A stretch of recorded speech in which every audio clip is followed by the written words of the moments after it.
हम लोग स्टार्ट करेंगे इनहेरिटेंस चैप्टर और थोड़ा इनहेरिटेंस के बारे में इंट्रोडक्शन समझते हैं पहले ऑफ इस प्रोग्राम। ठीक, देखना इनहेरिटेंस में है क्या। इनहेरिटेंस में पहले तो ये समझ लो कि कोर्स में अभी क्या पढ़ रहा है इनहेरिटेंस के बारे में। ठीक है, इनहेरिटेंस में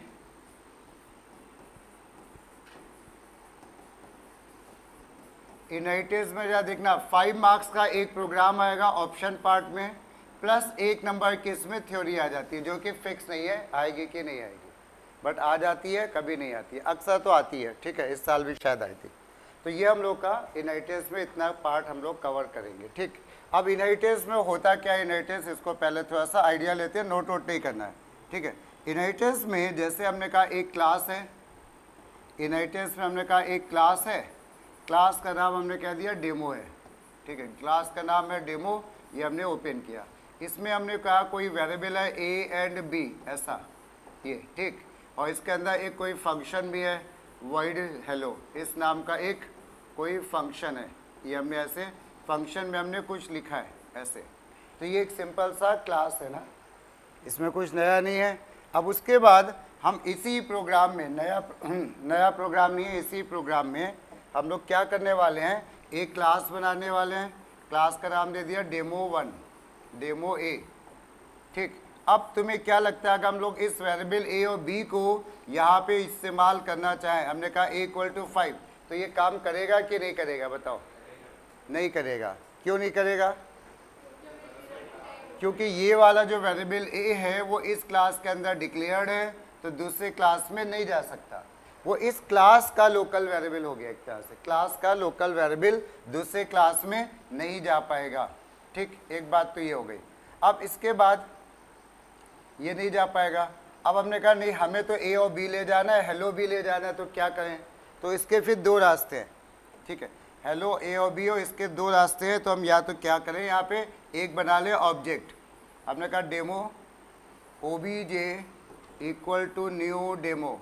ये हमने क्या किया, ऊपर वाले क्लास का ऑब्जेक्ट दूसरे वाले क्लास में बना दिया। अब बात है कि ये ऑब्जेक्ट क्या होता है। एक ऑब्जेक्ट ऐसा एक वेरिएबल होता है जिसके पास इस क्लास के अंदर के वेरिएबल और फंक्शन सारे होते हैं।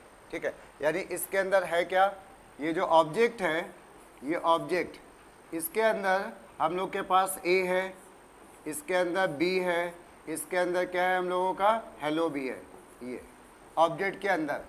ठीक है, अब हमने कहा कि हमें इस एक वेरिएबल ए को इस्तेमाल करना है, वेरिएबल ए को यूज़ करना है। तो हम क्या करेंगे, यहाँ पे लिख देंगे obj.a = 5 ऐसे। ठीक है, अब आराम से चलेगा, कोई प्रॉब्लम है नहीं। और अगर तुम कह रहे हो कि हम a = 5 ऐसे चले तो नहीं चलेगा। पॉइंट समझ में आया कि इस ऑब्जेक्ट के पास इस डेमो क्लास के सारे वेरिएबल और फंक्शन आ गए, तो ऑब्जेक्ट डॉट करके a भी चलेगा, b भी चलेगा और हेलो भी चलेगा। पॉइंट इतना समझ में आया? अब इसके बाद ये तो एक बात हो गई कि इसके थ्रू आएगा, लेकिन इसमें लॉस क्या हो रहा है, लॉस ये हो रहा है कि हमें केवल वेरिएबल ए चाहिए था इस क्लास का, वेरिएबल ए। लेकिन जब हमने ऐसा किया तो इस obj के, मान लो इसमें वेरिएबल और भी होते, सी डी ई ऐसे कुछ और भी वेरिएबल होते, तो इस obj के अंदर ए के अलावा सी डी ई ये सब कुछ आ गया होता, नहीं आ गया होता। अब हम जब ऑब्जेक्ट बनाएंगे तो इस क्लास में मेमोरी वेस्ट हो रही है, जबकि हमें इस्तेमाल क्या करना था, वेरिएबल ए। तो अब क्या करें, क्या फिर कि हम केवल यहाँ पे ए ही आ जाए। तो उन्होंने फिर दूसरा एक रास्ता और बताया, उन्होंने कहा कि भाई ऐसा कर सकते हैं हम लोग, अगर ऑब्जेक्ट नहीं बनाना है तो। ठीक है, ऑब्जेक्ट नहीं बनाना है तो उसका एक तरीका और है, हम यहाँ पे क्या लिख दें, एक्सटेंड्स, ये कर दे क्या, एक्सटेंड्स और डेमो ये कर दें, एक्सटेंड्स डेमो कर दें।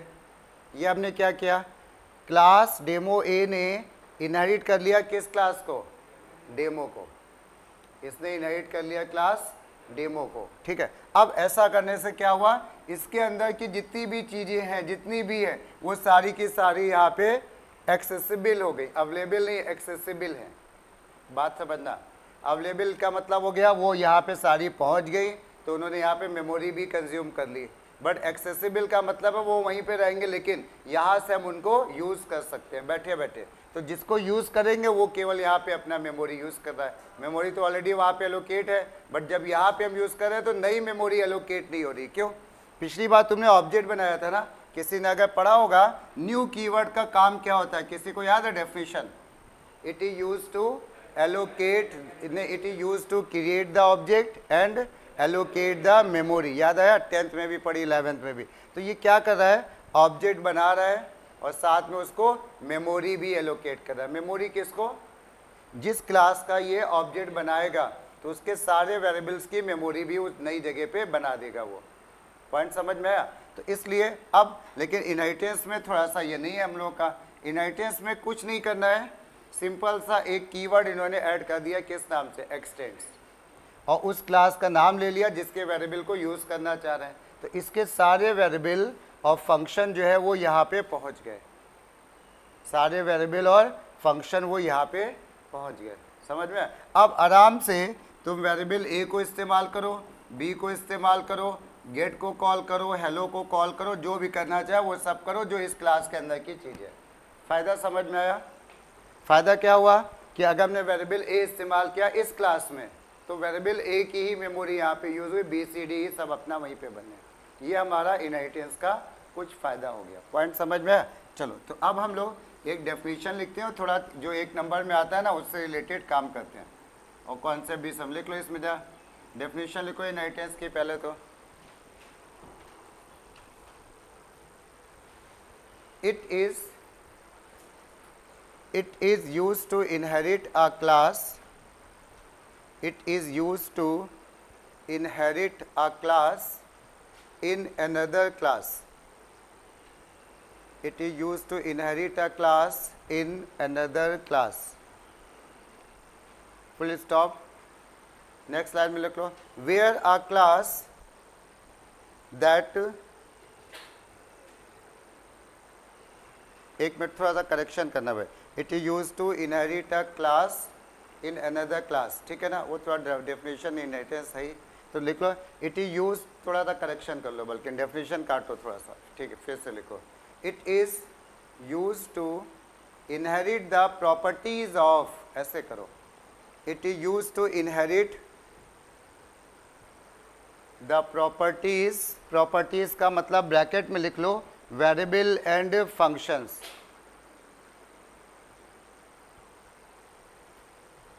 It is use to inherit the properties, bracket में लिख लो variable and function, properties of one class by another class. अब सही है, it is use to inherit the properties of one class by another class, full stop. Next line में लिख लो, where a class, where a class that gives the properties, where a class that gives the properties is called base or superclass, where a class that gives the properties is called base or superclass, and a class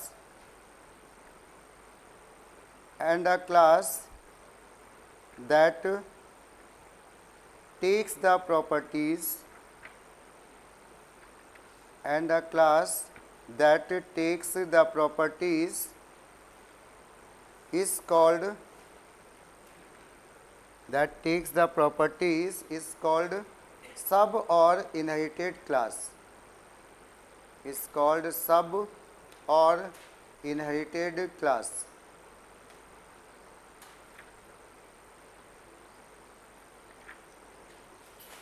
सब और inherited class,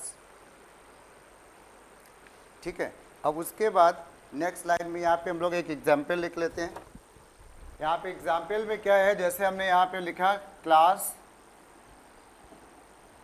class hello, ठीक है, class Maruti, class Maruti x tends, x tends, यहाँ पे class नहीं लिखते हैं, खाली जो है दूसरे ऊपर वाले क्लास का एक्सटेंड्स कार। ये क्या हो रहा है? एक नया क्लास बना रहे हैं, किस नाम से? जो इनहेरिट कर रहा है किस क्लास को? कार को। तो क्या होगा, ये जो क्लास मारुति बना है इसको हम लोग बोलेंगे क्या? सब क्लास। ये सब क्लास, या इसको कई नाम है, चाइल्ड क्लास भी बोल सकते हो, ठीक है, या इनहेरिटेड क्लास भी बोल सकते हो। और ये जो कार है ये हमारा हो जाएगा क्या? Super class. और इसको हम लोग बोलेंगे क्या? Base class. पॉइंट समझ में? एग्जाम्पल में नोट कर लो ऐसे। और हमने इस कीवर्ड इस्तेमाल किया एक्सटेंड्स।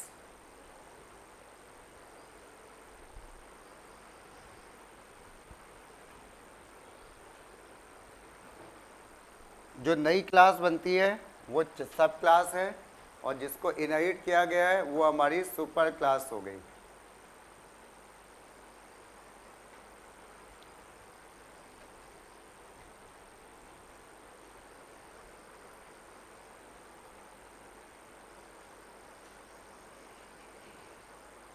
ठीक है, चलो इसके बाद एक छोटा सा कीवर्ड लिख लो। यहाँ पे अभी अभी हम लोग बात कर रहे थे एक्सटेंड्स की। ये एक्सटेंड्स, एक्सटेंड्स में लिख लो, एक्सटेंड्स में it is use to it, ठीक है, it is a keyword, it is a keyword which is used to inherit a class, it is a keyword which is used to inherit a class in another class, it is a keyword which is used to inherit a class in another class।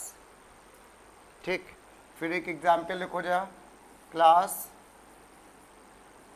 Employ, class employ x tends, x tends code. ये class employ x tends code. यहाँ पे कौन सा class super class है बताओ? Code, very good. और ये हमारा सब क्लास है। इतना समझ में आ गया होगा। चलो इसके बाद अगली हेडिंग जो आ जाओ, एक क्वेश्चन करते हैं। अच्छा, हेडिंग से पहले एक छोटा सा क्वेश्चन तुम लोग के लिए लिखो जा, write a statement, write a statement to inherit, write a statement to inherit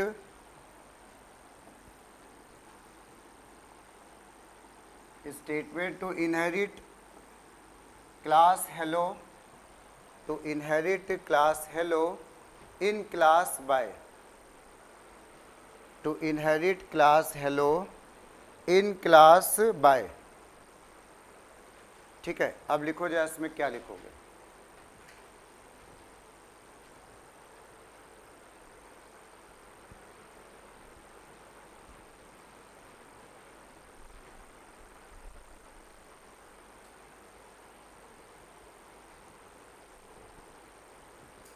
हो गया?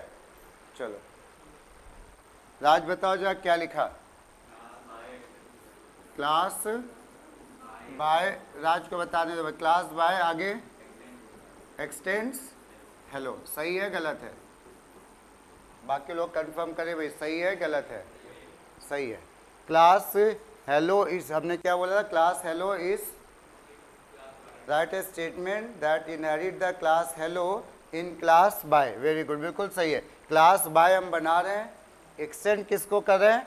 हेलो को। ठीक है, इसके बाद एक और question, explain the following, explain, ये सब बातें क्वेश्चन ऐसे ही आएंगे एक नंबर में अगर आएंगे तो। ठीक है, एक्सप्लेन द फॉलोइंग, और उसके बाद हमने लिख लिया यहाँ पे क्लास ए, क्लास यूपी दे दिया। अच्छा, class UP x tends India, class UP x tends India. इसको जो है थोड़ा एक्सप्लेन करो और अपने वर्ड्स में लिखो। क्वेश्चन ये हमारा, एक्सप्लेन द फॉलोइंग,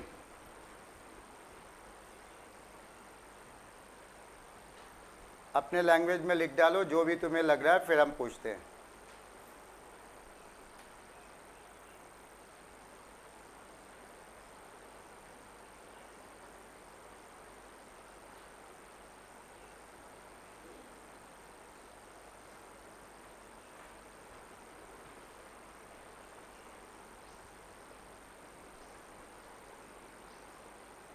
हो गया।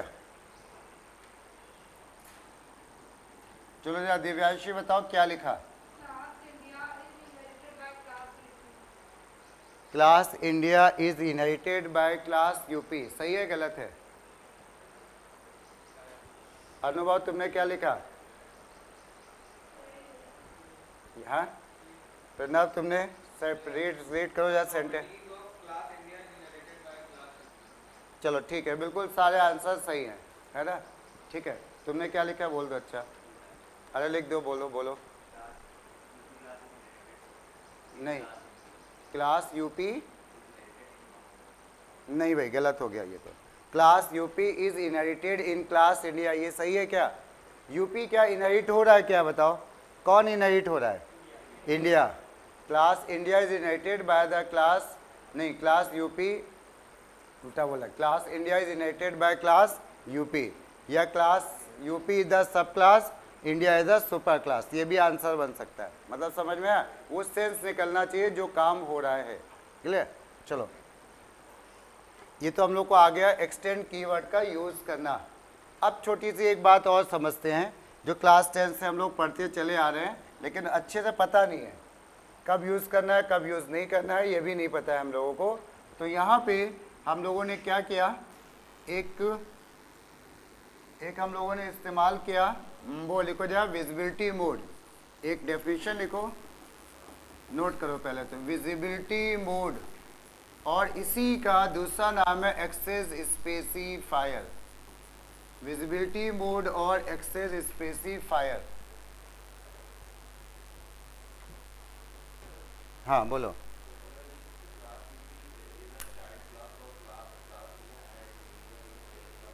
बिल्कुल सही है, बिल्कुल सही है, ठीक है।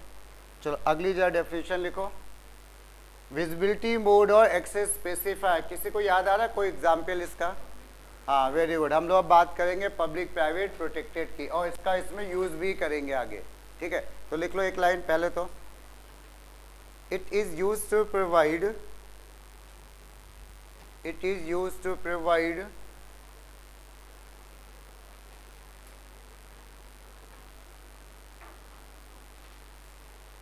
it is used to provide accessibility of ACCESS है। It is used to provide the accessibility of a function, accessibility of a function and variable. It is used to provide the accessibility of a function and variable to the other part of program, to the other part of program, full stop।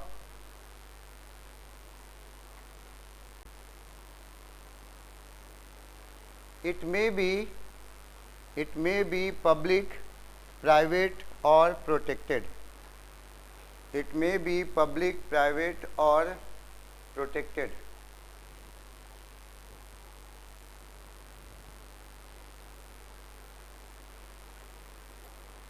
इसका next line में लिख लो, if no specifier is given, specifier मतलब access specifier की बात हो रही है। If no specifier is given then its visibility mode is default, then its visibility mode is default और फ्रेंडली। ये डिफ़ॉल्ट कोई बोल रहा है, कोई दूसरा फ्रेंडली बोल रहा है, एक ही बात है, क्योंकि लिखते ही नहीं है। बात समझ में? जब हम कुछ नहीं लिख रहे हैं तो विजिबिलिटी मोड क्या बोला जाएगा? डिफ़ॉल्ट। और अभी तक हम लोग पढ़ते आ रहे थे तो हम लोग नॉर्मली नहीं लिखते थे, ठीक है। ये तो जैसे अगर हमने यहाँ पे क्लास लिखा, क्लास हेलो, क्लास हेलो लिखा, इसके बाद हमने क्या किया, एक फंक्शन बनाया ए, फंक्शन का नाम है ए, इसके आगे हमने लिख दिया क्या? पब्लिक। तो इसका विजिबिलिटी मोड क्या हो गया? फंक्शन ए का भी पब्लिक हो गया, ठीक है। तो इसके बाद हमने एक फंक्शन और बनाया वॉइड बी, इसका विजिबिलिटी मोड क्या हो गया बताओ? डिफ़ॉल्ट। समझ में आई बात? अगर कुछ नहीं लिख रहे हैं तो डिफ़ॉल्ट है, और लिख दिया तो फिर तो हमें दिख ही रहा है। क्लियर? तो चलो ये बात हो गई। ये पब्लिक, प्राइवेट और प्रोटेक्टेड होते हैं नॉर्मली। अब जो इसका हम कुछ एक यूज़ दिखा रहे हैं, इसको ध्यान देखना, अभी नोट नहीं करना है, समझना है थोड़ा सा। हमने यहाँ पे क्या कहा, क्लास का नाम हमने कहा हेलो। क्लास हेलो में हमने दो वेरिएबल डिक्लेयर कर दिए ए और बी, ए और बी, और एक इसके अंदर एक फंक्शन बनाया हमने void गेट, ये void गेट फंक्शन बनाया और इसके अंदर हमने कुछ काम किया और ये कर दिया बंद। ठीक, यहाँ पे हम लोगों ने ये इसका विजिबिलिटी मोड क्या रख दिया, पब्लिक, ऐसे। तो फंक्शन जो हमारा है वो पब्लिक टाइप का है, फंक्शन पब्लिक टाइप का है ना, उसके अंदर हमने कुछ लिखा होगा, हमें उससे मतलब है नहीं। एक फंक्शन हमने और बनाया प्राइवेट टाइप का, private void set, private void set, और इसमें भी हमने ऐसे बना दिया, पब्लिक बनाया, प्राइवेट बनाया, एक हमने फंक्शन और बनाया प्रोटेक्टेड टाइप का। ठीक है, प्रोटेक्टेड वॉइड जेट, ये हमने एक तीसरा फंक्शन बना दिया ऐसे। तो हमने देखो एक क्लास के अंदर तीन फंक्शन बना दिए, पब्लिक, प्राइवेट और प्रोटेक्टेड, यानी सबका विजिबिलिटी मोड अलग अलग है, नहीं, सबका विजिबिलिटी मोड अलग है, public, private and protected. Clear. अब हमने क्या करा, इसी प्रोग्राम में अभी तक नॉर्मली हम लोगों ने क्या किया कि एक क्लास में एक ही प्रोग्राम बनाते हैं। अब हम लोग क्या कर रहे हैं, एक क्लास में दो तीन प्रोग्राम, एक प्रोग्राम में दो तीन क्लास भी बना सकते हैं, ये अलाउड है। ठीक है, इसी के नीचे यहाँ पे हमने ऐसा करा कि एक क्लास और बनाया, हमने कहा क्लास ओके। क्लास ओके में हमने यहाँ पे इस फंक्शन को कॉल किया, गेट को, ठीक है ना, गेट फंक्शन को हमने कॉल किया। तो अब ये क्या डर लगता है, ऐसा अगर हम खाली ऐसे लिख दें तो कॉल हो जाएगा, बोलो, हाँ, नहीं होगा। कैसे कॉल होगा फिर, ऑब्जेक्ट बना के, अगर कॉल करना है तो ऑब्जेक्ट बनाओ या नहीं तो इनहेरिट करो, दो ऑप्शन है। तो हमने यहाँ पे क्या किया, हमने इसका ऑब्जेक्ट बना दिया। ठीक है, हमने हेलो एक्स न्यू, ऑब्जेक्ट का नाम बताओ भाई, क्या दिया हमने, एक्स। ऑब्जेक्ट का नाम कुछ भी हो सकता है, हमने दे दिया एक्स। अब इस फंक्शन को, तीनों फंक्शन को हमने कहा कॉल करना में, x dot gate, x dot gate, x dot set और एक्स डॉट जेट, ये तीनों फंक्शन को हमने कॉल कर लिया, काम खत्म। अभी इसी के नीचे हमने एक और क्लास बनाया। ठीक है, क्लास, ठीक है, बाय, क्लास बाय, इसने क्या किया, एक्सटेंड कर लिया, एक्सटेंड्स, उसको हेलो को एक्सटेंड्स किया, ये ऐसे, ये तीसरा क्लास है।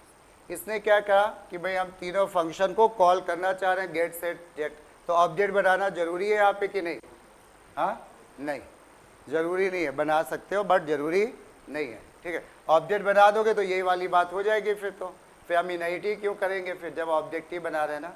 ठीक है, तो अब हमने यहाँ पे क्या किया, इनको कॉल किया डायरेक्ट बिना ऑब्जेक्ट के, गेट, सेट और जेट, ये तीन हमने फंक्शन को कॉल किया। जो काम वेरिएबल के फंक्शन के साथ हो रहा है वो वेरिएबल के साथ भी हो सकता है। इस वेरिएबल का विजिबिलिटी मोड बताओ, ए और बी का, डिफ़ॉल्ट, क्योंकि कुछ नहीं लिखा है ना, हम इसके आगे भी वही लगा सकते हैं क्या, पब्लिक, प्राइवेट, प्रोटेक्टेड, जो चाहे। तो ठीक है, जो फंक्शन में हम लोग डिस्कस कर रहे हैं वही काम वेरिएबल में भी होगा। अब क्वेश्चन ये आया कि भाई एक क्लास तो ये बनी है, एक क्लास ये और एक क्लास ये, तीसरी क्लास ये है, एक ही प्रोग्राम में है। तो अब क्वेश्चन आया, क्या ये गेट फंक्शन कॉल हो जाएगा कि नहीं, बोलो भाई, हो जाएगा। क्यों हो जाएगा, ये कैसा है हमारा, पब्लिक। जब ये पब्लिक है तो कोई प्रॉब्लम है नहीं, इसको ये कॉल हो जाएगा।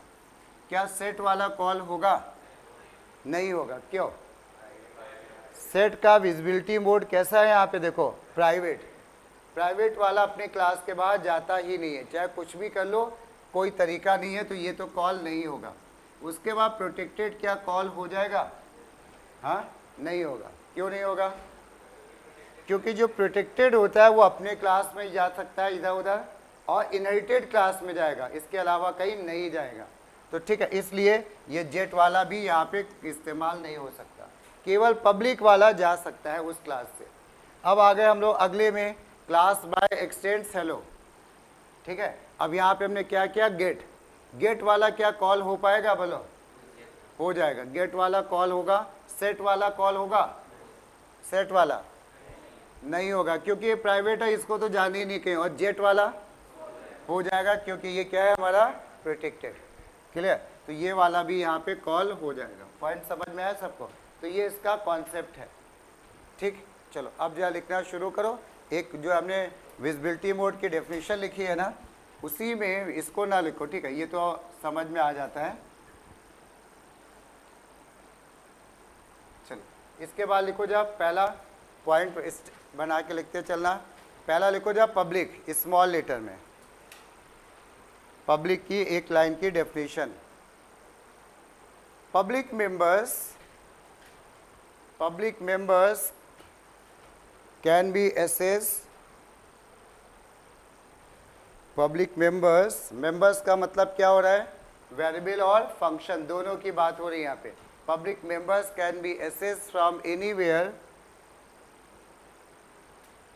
Public members can be access from anywhere in a programme.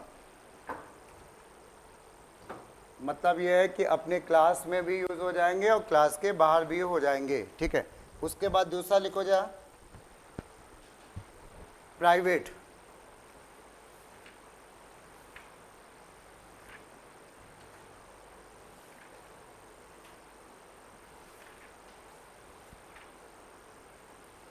एक काम करो जा, पब्लिक में एक लाइन और बढ़ा लो, कुछ उसको भी लिख ही लो, ठीक है? वैसे तो यूज़ नहीं होता है बट लिख लो।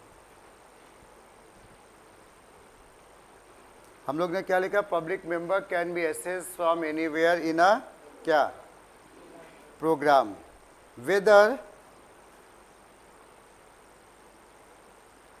whether it is a subclass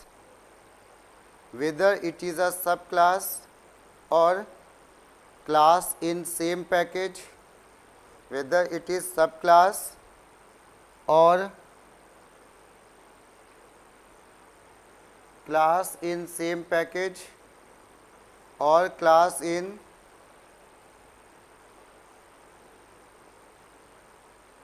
another class.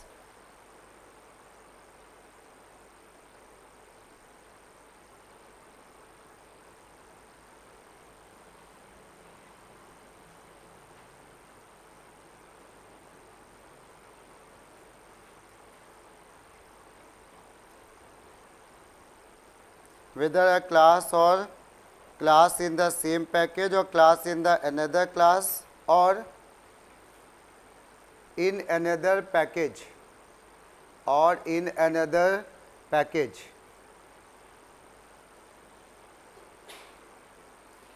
ठीक है? हम लोग पैकेज के बाहर भी जा सकता है कौन? पब्लिक। क्लियर? इसके बाद जा लिखो private. Private member are accessible, ACCESS है। Private members are accessible in their own class only.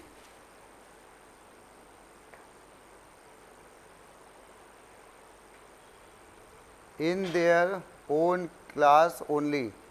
ठीक है? ब्रैकेट में एक लाइन और ऐड कर लो चाहे तो। That means where it is originally declared. That means where it is originally declared. जहाँ पे डिक्लेयर हुआ है उसी क्लास में इस्तेमाल हो पाएगा।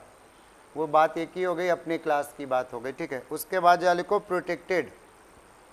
नेक्स्ट में protected. Protected members are accessible inside their own class. Protected members are accessible inside their own class as well as in subclasses of their class.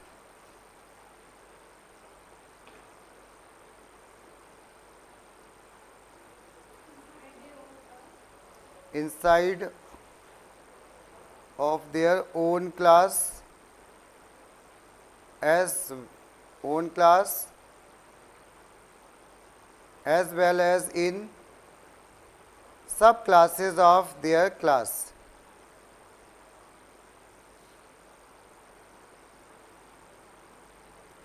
एक मिनट रुकना जा।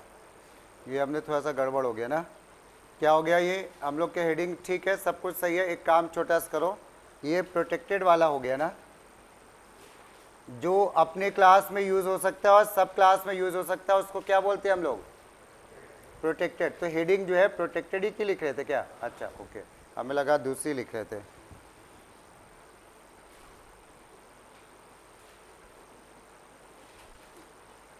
और फिर ठीक है, कॉमा लगा के लिख लो, whether sub class exist in the same package, whether sub class exist in same package और एनी अदर पैकेज।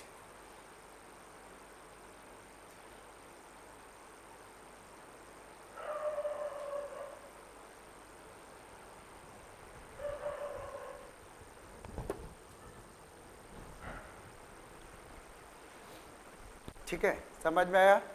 जो प्रोटेक्टेड वाले हैं, प्रोटेक्टेड, ये प्रोटेक्टेड वाले चाहे अपने अपने ही प्रोग्राम में, अब एक प्रोग्राम बना उसी में भी यूज़ होंगे, और चाहे वो इसका सब क्लास, हेलो का सब क्लास हम कहाँ पे बनाए, दूसरे पैकेज में, तो वहाँ पे भी ये अवेलेबल होंगे, क्लियर। और उसके बाद लास्ट में लिख लो जरा डिफ़ॉल्ट, डिफ़ॉल्ट चौथा, पब्लिक हो गया, प्राइवेट हो गया, प्रोटेक्टेड हो गया। डिफ़ॉल्ट की बात कर लें, default members can access, default members can access from anywhere, default variable can access from anywhere in a program within the package only, can access from anywhere in a program within the package only, मतलब समझ में आया, अपने package के अंदर ही होंगे, with in the package only. Point समझ में आया सबको।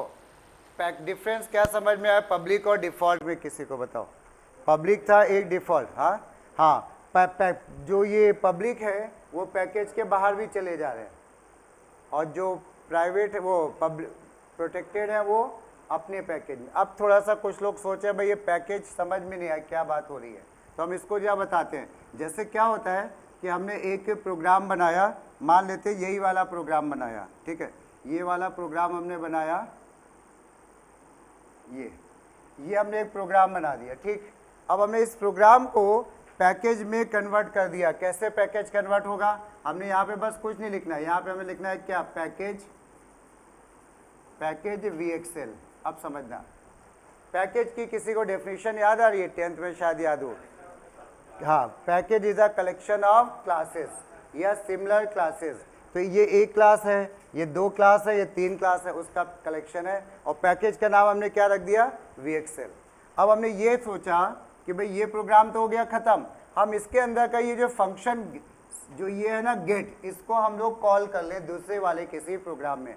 तो हम लोग क्या करेंगे, इस वाले पैकेज को इंपोर्ट करेंगे, हम लोग लिखेंगे क्या, हम लोग इंपोर्ट जावा डॉट क्या VXL, VXL डॉट स्टिक। ये समझ में आई बात।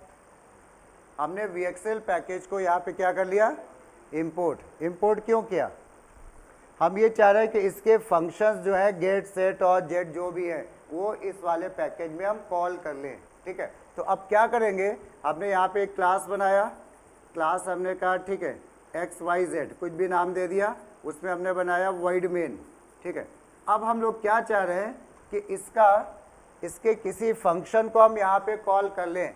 तो हमने यहाँ पे क्या किया, void main, और उस क्लास का पहले तो बनाना पड़ेगा object, hello x equal to new hello. अब हमने क्या लिख दिया, x डॉट गेट।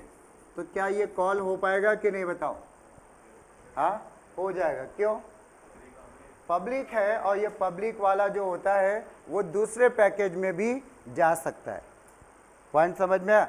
अब इसमें एक हमारा मान लेते हैं, यहाँ पे एक हमारा और बना होता है डिफ़ॉल्ट void met, इसी के क्लास के अंदर है, मान लेते हैं void met नाम का।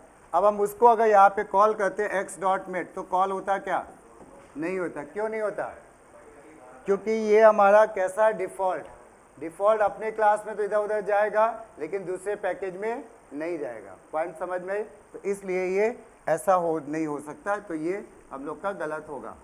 अभी पैकेज का मतलब समझ में आया, same package outside the package का ये मतलब है, ठीक है। चलो पब्लिक प्राइवेट प्रोटेक्टेड समझ में आ गया। इसके बाद आगे लिखो जरा एक कीवर्ड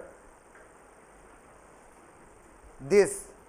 हम लोग दिस कीवर्ड का यूज अब कर सकते हैं, ठीक है। दिस है 10th वाला ही दिस।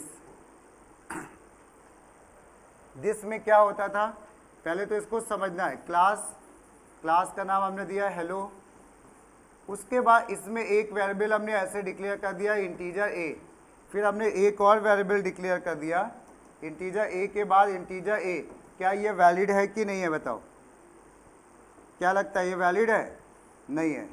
एक नाम के दो वेरिएबल डिक्लेयर नहीं हो सकते। इसका या तो ए को हम कैपिटल कर दे तो इस्तेमाल हो सकता है, ये हमें पता था, कुछ नया नहीं था, ठीक।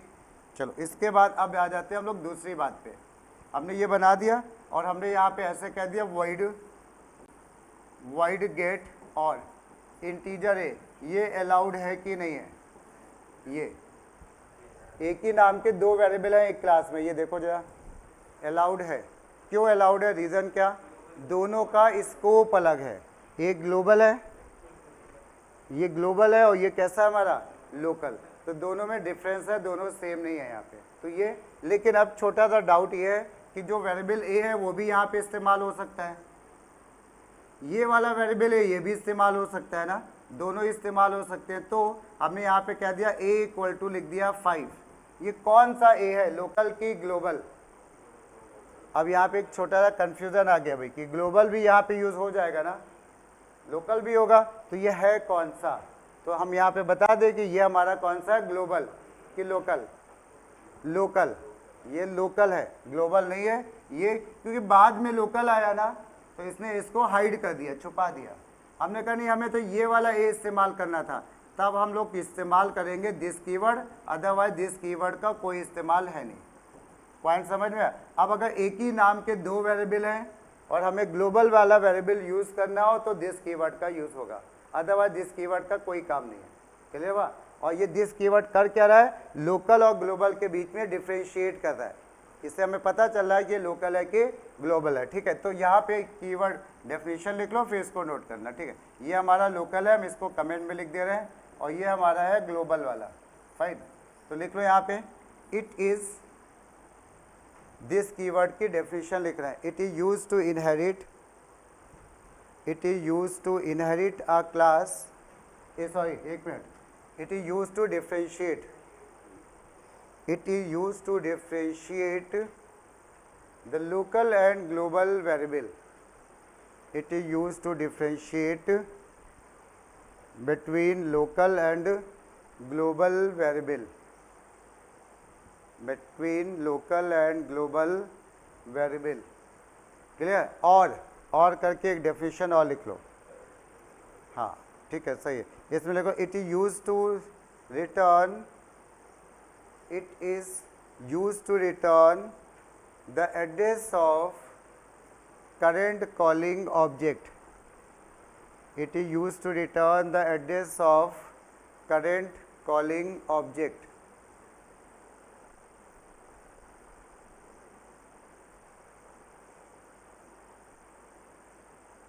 It is use to return the address of current calling object. उसके बाद ये एग्जाम्पल में नोट कर लो,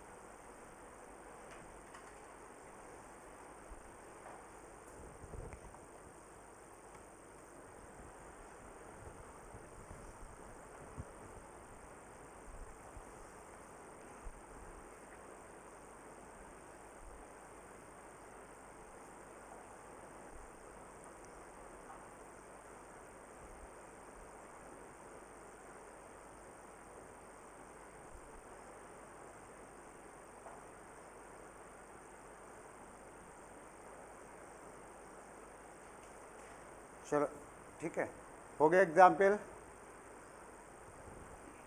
इसके बाद एक और हेडिंग हम लोग डिस्कस करेंगे,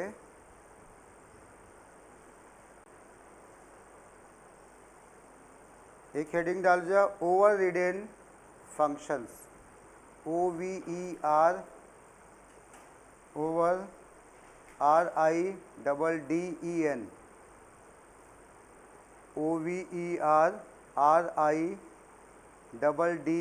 EN, the overridden functions, overridden functions, ठीक है।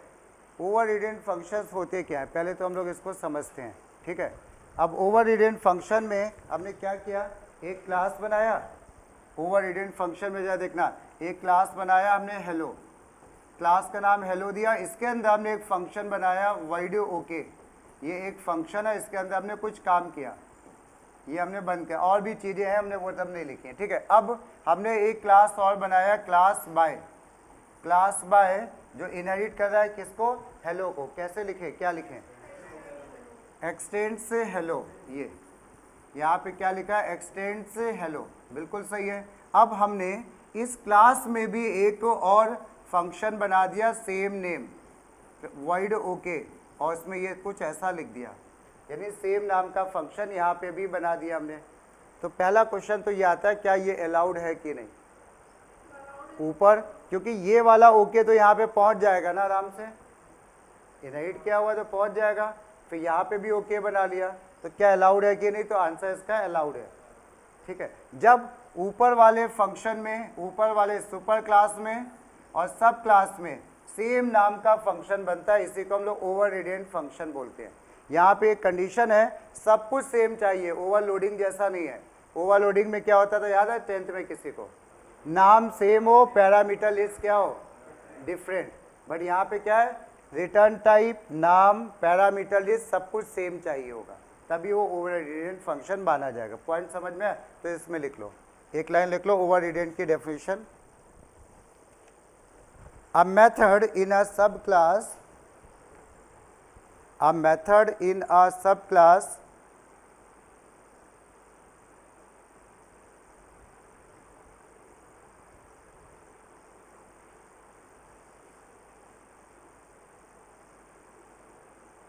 defined, a method in a subclass, तो इसको हम इजी करते हैं, ठीक है। फिर से सुना, a method in a subclass hide, ऐसे कर लो, वो काट दो। A method in a subclass hide a method inherited from superclass. A method in a subclass hide a method inherited from superclass if both methods have the same signature. If both methods have the same signature, और bracket में लिख लो that is the same name, that is the same name comma number and type of parameter, same name, number and type of parameter and same return type, and same return type, and this function is called overridden function, and this function is called overridden function। मतलब समझ में आया, ऊपर और नीचे same नाम का बना हुआ है, ओवररिडेन हो जाएगा, ठीक है। सब कुछ सेम होना चाहिए, लेकिन कंडीशन ये है। इसके बाद नेक्स्ट लाइन में लिख लो, to access ECCESS, to access the overridden functions in subclass, to assess the overridden function in subclass we use super keyword, we use super keyword,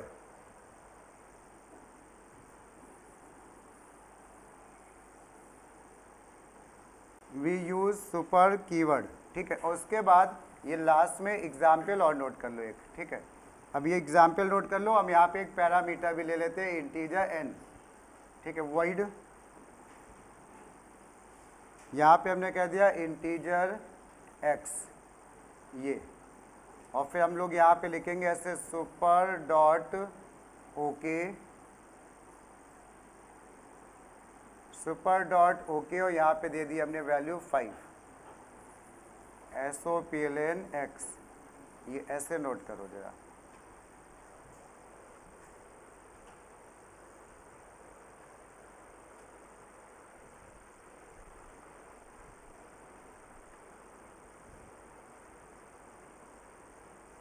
ऊपर एक क्लास है ओके, उसमें हम लोग ने कुछ काम किया होगा, हमें मतलब नहीं है, उसके पास सिंगल पैरामीटर है और रिटर्न टाइप है वॉइड। नीचे वाली क्लास में भी हमने ओके नाम से बना दिया, और उसके बाद वहाँ पे क्या ये पैरामीटर सेम है कि डिफरेंट है? देखो जरा ध्यान से, डिफरेंट नहीं है भाई। यहाँ पे ये अगर कोई सोच रहा है इंटीजर एन है, इंटीजर एक्स तो एन तो अलग अलग है, ऐसा नहीं होता है। हमें देखा जाता है डेटा टाइप एक है, इंटीजर टाइप का है, यहाँ पे भी एक है इंटीजर टाइप का, तो सेम है, नाम से कोई मतलब नहीं होता है।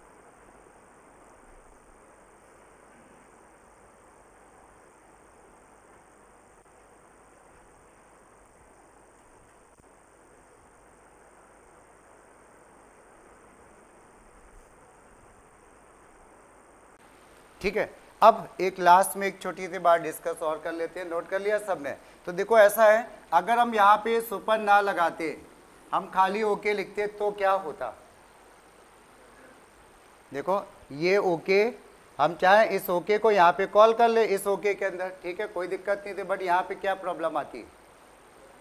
हाँ वेरी गुड, ये रिकर्सिव फंक्शन बन गया। ध्यान दो, किसी ने पढ़ा होगा अगर रिकर्सिव, ओके ने ओके को, तो वो तो यहीं पे ऐसे चलता रहेगा ऐसे, उसकी तो कोई बात ही नहीं कर रहा है ना, तो हमें उसको यूज़ करने के लिए सुपर लगाना पड़ा, इसलिए पॉइंट समझ में है? ठीक है, चलो बस इतना ही रखेंगे हम लोग आज। अगले टर्न पे, अब थ्योरी ऑलमोस्ट कंप्लीट हो गई, अगले टर्न पे हम लोग प्रोग्राम डिस्कस करेंगे, ठीक है। और प्रोग्राम बहुत टफ नहीं होते हैं, बस थोड़ा सा समझ के लिखना होता है।